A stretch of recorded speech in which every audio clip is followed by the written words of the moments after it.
Hello, this is Dr. Dave, and you're listening to the Knowledge Share with Dr. Dave podcast, hosted on grokshare.com. Knowledge Share with Dr. Dave is also on iTunes and Google Play.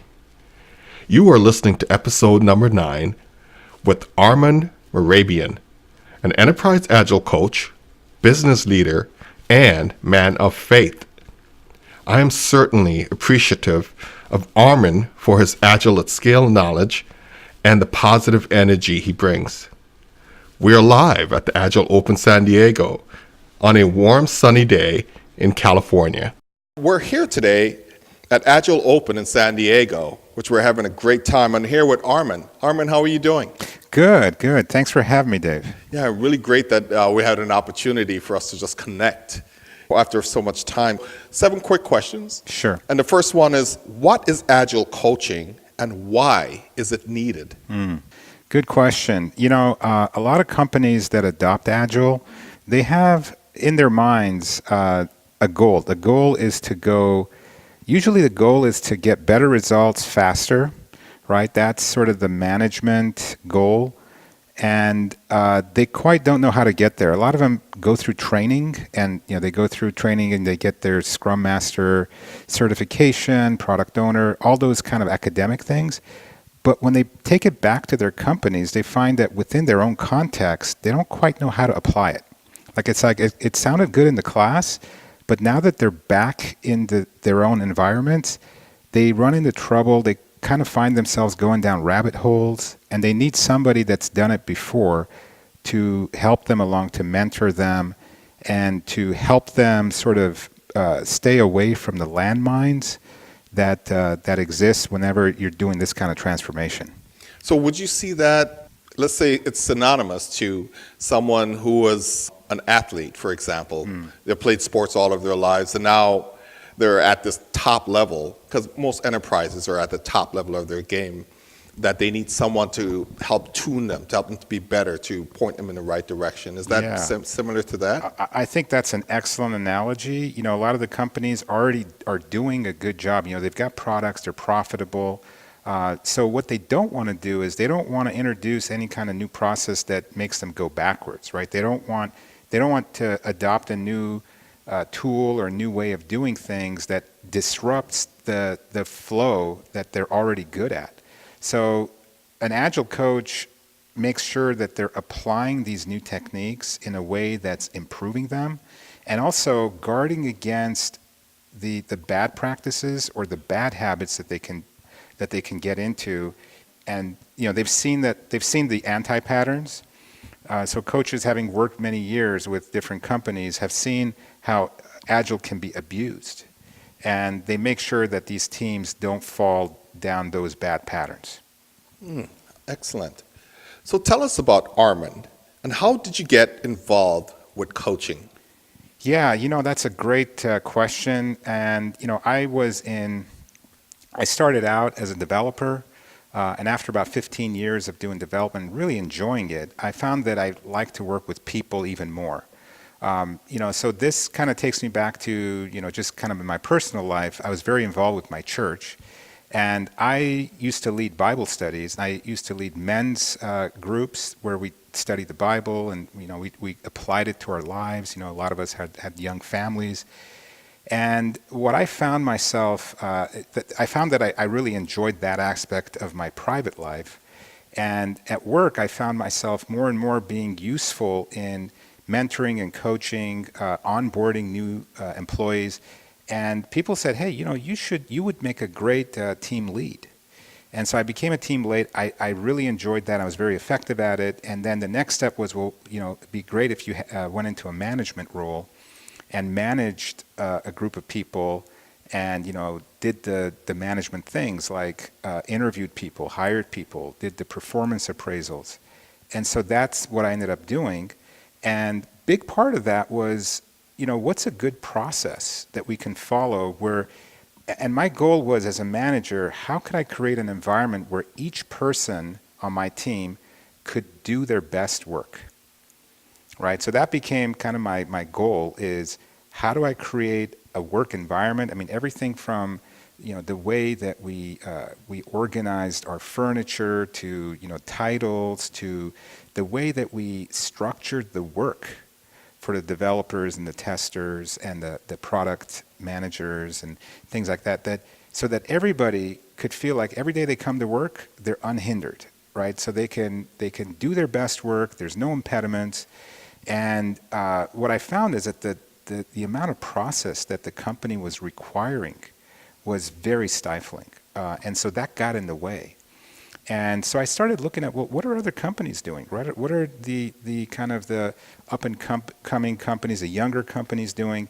And this was, the time frame was 2003, 2004. And there were some blogs called Agile Development. And somebody pointed me to those blogs, and I started reading it, and I was like fascinated. I was like, wow, this is incredible. So at that time, Martin Fowler had a blog, and they talked about these different Agile processes. And I remember reading about the different ones. At that time, XP was really big. And then I read just one paragraph about Scrum, and I was hooked. I was like, okay, this sounds like exactly that would be a good fit for my team. And at that time, I was thinking about, the context was my team of 14 guys.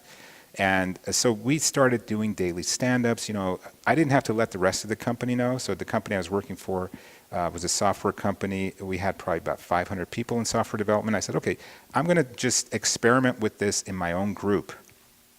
And my team absolutely loved it. The daily stand-ups, having time boxes where we produce things, they just absolutely ate it up. And I had a lot of new hires, so this was great for them to get integrated and learn from other team members and onboard themselves in a self-organized way, not in an HR kind of a structure, but in a team members helping each other kind of a forum. So that's how I got started. And then I moved on to another company, did the same thing, but at a little larger scale. So we were trying to adopt Scrum at scale, and we immediately started running into problems. And at that time, there wasn't a great solution for it, so we kept hitting ourselves against the wall. What we found is that Scrum works great at a team level, but once you go beyond that, once you have a larger product that involves 5 or 6 teams, now you started getting, having problems like, okay, so what do you do with shared team members? What do you do about release planning? What do you do when, you have fixed items that it's fixed requirements? What do you do with specifications? What about documentation? So these are questions that at that time, there weren't really good answers to. Companies internally were handling them their own way, but there weren't any really good books on it. So I said, okay, I need to, this was like a custom job. Every company needed it done differently. And what I told myself is, if this management job that I have, if it ended someday, like if the company dissolved or something like that, I'm going to go on my own and be an Agile coach and trainer. And so that was back in 2008. And so that's kind of when I went on this sort of a solo journey as a coach, and I started my own company as a coach and trainer in 2008. And so for the last 8 years, I've been on this coaching and training journey, and I got introduced to someone that really attacked and solved this problem to a large extent, this problem of enterprise scale agility. And that was Dean Leffingwell. So I was introduced to him in 2011. And that's kind of what launched my journey in this scaled agile framework, which is something that I've been completely immersed in ever since. That's a great story. That's a great, fascinating story. So, as a coach, tell me, how do you inquire about the stakeholders' needs when you are on an engagement? Yeah, so great question. I think a lot of coaching involves listening. So one of the things I do is I get introduced to a team, and I like to just attend, kind of drop in on stand-ups. I like to drop in on retrospectives. I like to drop in on their planning meetings. And I like to get an idea of, who are the team members? What is the bigger problem that they're trying to solve? And I like to spend time sort of in the trenches, and then I like to spend time with the executive team. What is it that they're looking to solve? What is the bigger problem they're looking to solve? And so I do a lot of I kind of play the anthropologist to some extent, where I'm trying to understand this environment. And so it's like 90% listening, 10% talking. So that's one approach that I take. The other thing I like to do is I like to do a level set on people's knowledge and understanding of what Agile is. Because what I find is a lot of companies will have varying levels of understanding. And so because of that, somebody will say something like a sprint, and half of the team understands that that's talking about a 2-week iteration, but then there's another part of the team that thinks that what that means is we just got to go really, really fast, and doesn't understand that that has nothing to do with going fast. It has to do with the iteration length. So in pretty short order, I like to do a training session and get everybody to be at the same level, or at least have a base understanding, so that at least our communication is effective. And then I like to identify the change agents, and then in an iterative way, I like to look at setting some goals and say, okay, so in 6 months, we want to be able to accomplish these things. We want to reduce our number of defects. We want to increase our the quality of our deliverables from reducing defects all the way to meeting the customer needs. And so we set some milestones like that. And usually the customer has one or two things, and I kind of have to lead that engagement. I don't want to be an order taker, right? I want to be able to lead them down this journey. And usually they're all over that, right? They want to see those changes themselves. They just don't know how to articulate it. So the bottom line is they want to improve, but they're not quite sure what they should expect, right? So they want somebody to kind of tell them, these are some realistic goals that you should set for yourself. And then, of course, the rest is the execution of that, of those goals. One thing that I hear you say, that there's a discovery of some hidden truths. How do you go about that whole discovery process? Because sometimes there are a lot of things that are not said in the environment, and as a coach, you have to be able to discern that and bring that out so that the team could really move forward, because sometimes it may be an impediment in the process. How do you go through that process of that discovery? Yeah, no, that's an excellent point. And it is, to your point, it is oftentimes hidden, right? Like they're not going to come out and say, hey, here's our biggest fear. And so you got to really listen to that. Let me just tell you an example. So I'm working with a client right now that is multidisciplined in the sense that their product is not just pure software. Their product is, it involves hardware, firmware, software, and also mechanical design, right? So I can't tell you the name of the company, but what they make is in-flight entertainment systems. And what their challenge is, it depends on the group. So the software group, their challenge is that they feel like there's really not much room for experimentation, that the software group is told what to build, and even though they've been doing Scrum for 4 years, a lot of the spirit of Scrum, a lot of the spirit of agility is missing, right? So the teams feel like they're told what to do, and they're approaching it in a very waterfall way. It's just that they're doing it in 2-week increments.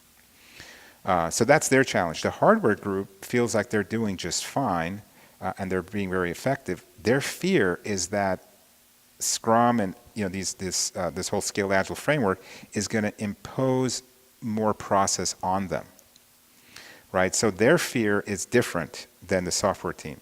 So their fear is, we already have to comply with ISO and CMMI. Now you're going to come in and give us even more process, right? So a lot of times it's listening for what is it that these teams fear from Agile. Like a lot of people have heard things like, oh, Agile means no documentation, and we have to have documentation.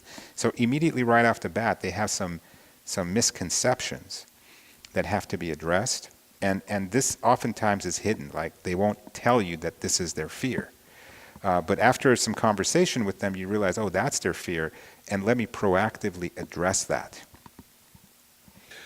The other part of this is that as a coach, you have to influence stakeholders and teams to engage in actionable outcomes. Mm-hmm. The focus is influence and actionable outcomes. What is your process to achieve that? Yeah, no, that's something that comes up a lot is, Agile has a lot of kind of philosophical tenets, but until you can actually lay that out as step 1, step 2, step 3, and then we get to your goal, you really haven't helped the team much. So it's really important to be very clear on, we want to achieve better quality, and these are the steps that we have to go through.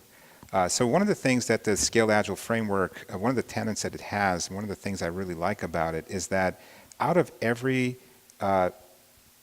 planning increment, the outcome of that planning increment is here's a set of objectives that we agree to.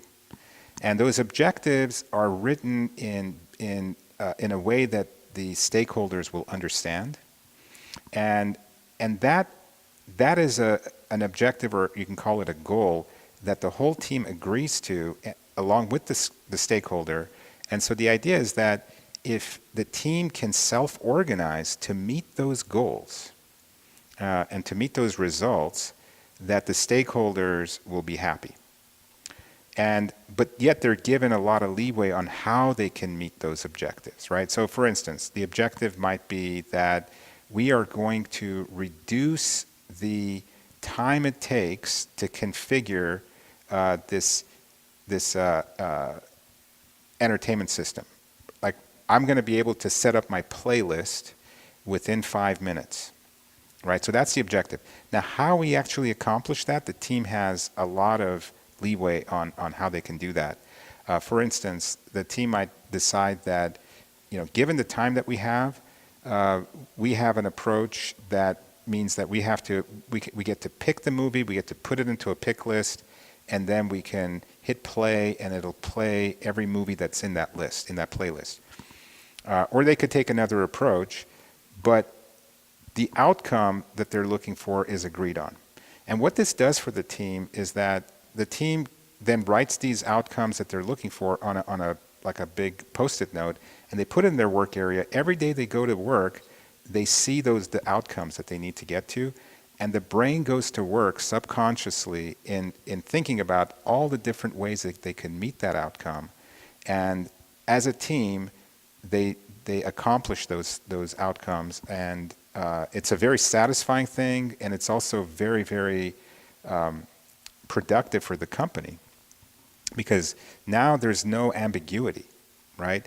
The ambiguity has been sorted out. Now the team is thinking about how they can accomplish that, and also they sync up with the business owners, with their stakeholders every 2 weeks, and show them the progress that they're making. So if the stakeholder doesn't like the direction in which they're approaching the problem, they can get that feedback. And so that's been a very, very effective way to keep the teams in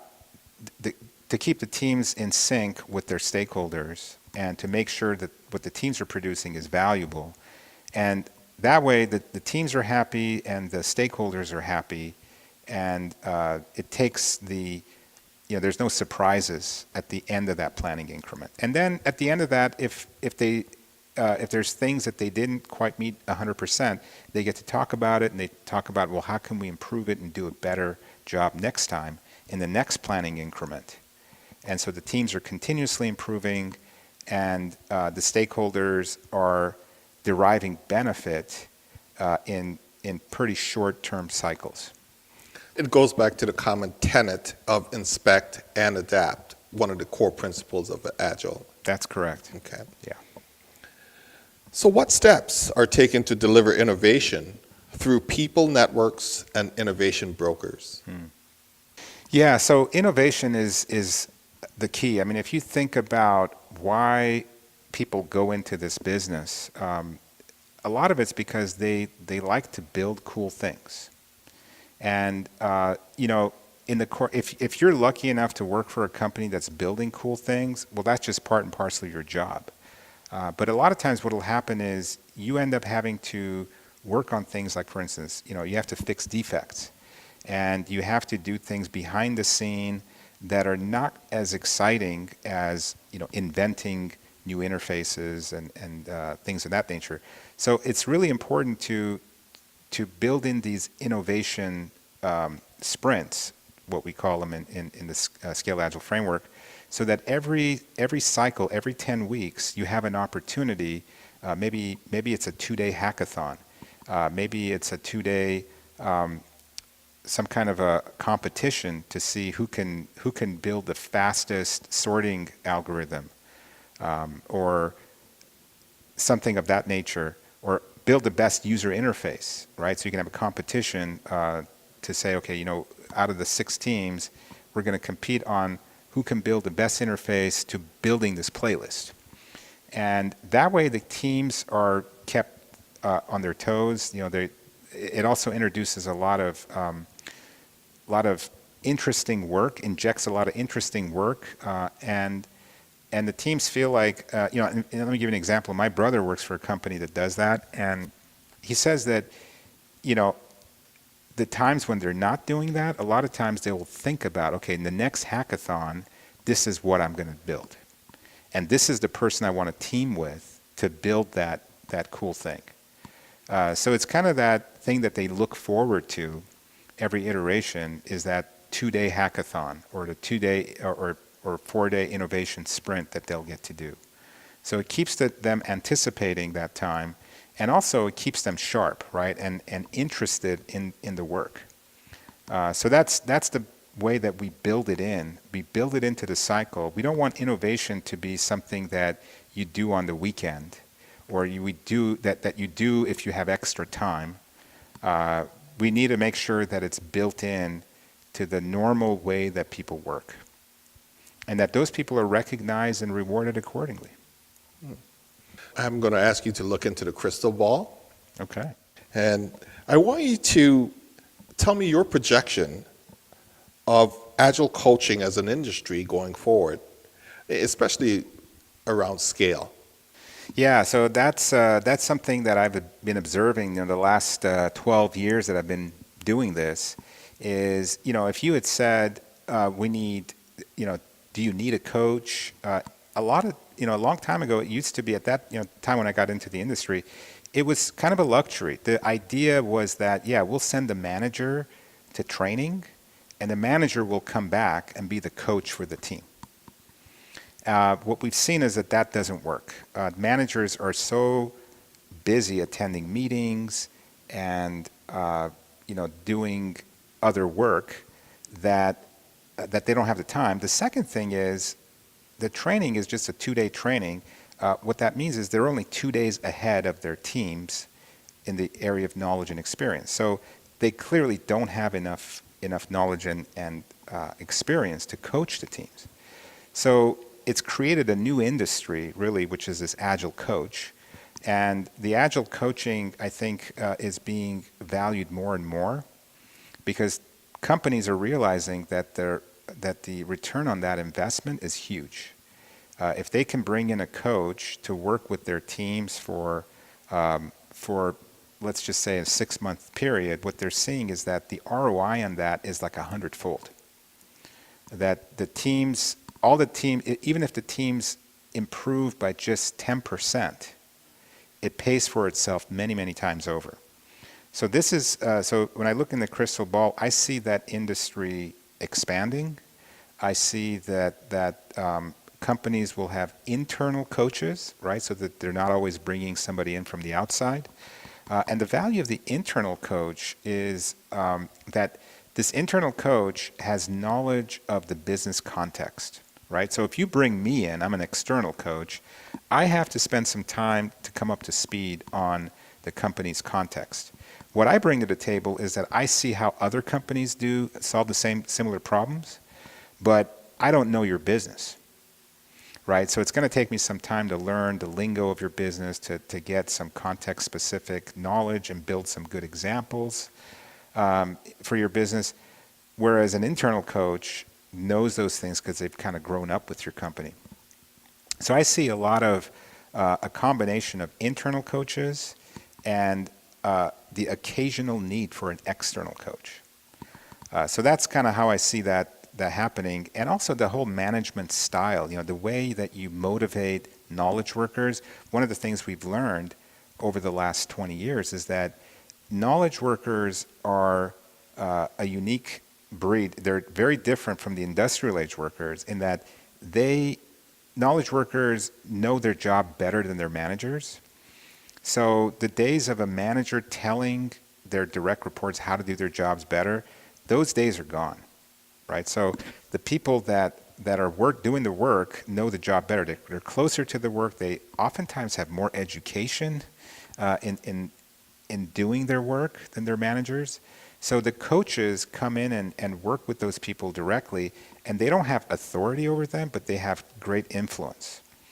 And they're able to work with the coaches, work with the people without the fear of any kind of repercussions in case mistakes are made or anything like that. So the coaching job has become very, very effective, and companies are starting to realize that. And so I just see more and more coaching happening. I see flatter organizations in the future. So one manager might have 15, 20 direct reports, and what you'll have is a couple of coaches in the mix. And the other cool thing about coaches is that one coach can coach up to 30 people, right? Because they can coach maybe 5 teams, and that could be very, very cost effective to companies. Well, thank you so much for your time, for sharing about enterprise agile coaching. My Just pleasure. for our audience, if they wanted to send you, maybe a tweet or something like that, do you have a Twitter handle that you want people to hook up with you? Yes. So my Twitter handle is Armond, ARMOND _M. M as in Mary. Follow me on Twitter and send me any questions that you have. I'd be happy to engage with you. Well, thank you again so much, and looking forward to sharing this knowledge and information with our audience. Thanks for having me, Dave. When I pursued my SAFE Program Consultant SPC certification, Armond was one of my instructors. I was fortunate to learn from someone with sound experience and clarity of the value of agility to the organization. Perhaps you may experience the same fortune of being trained by Armond. If you have questions for Armond, connect with Armond on Twitter at Armond_M. Look for the Knowledge with Dr. Dave podcast on iTunes and Google Play. The Knowledge with Dr. Dave podcast is hosted on grokshare.com. If you have any questions for Dr. Dave, reach out on Twitter at Dr. Dave Info or at Knowledge. You Grokshare. I Grok it and I'll share. Every day, every day. Until next time, pursue goodness, share, and learn.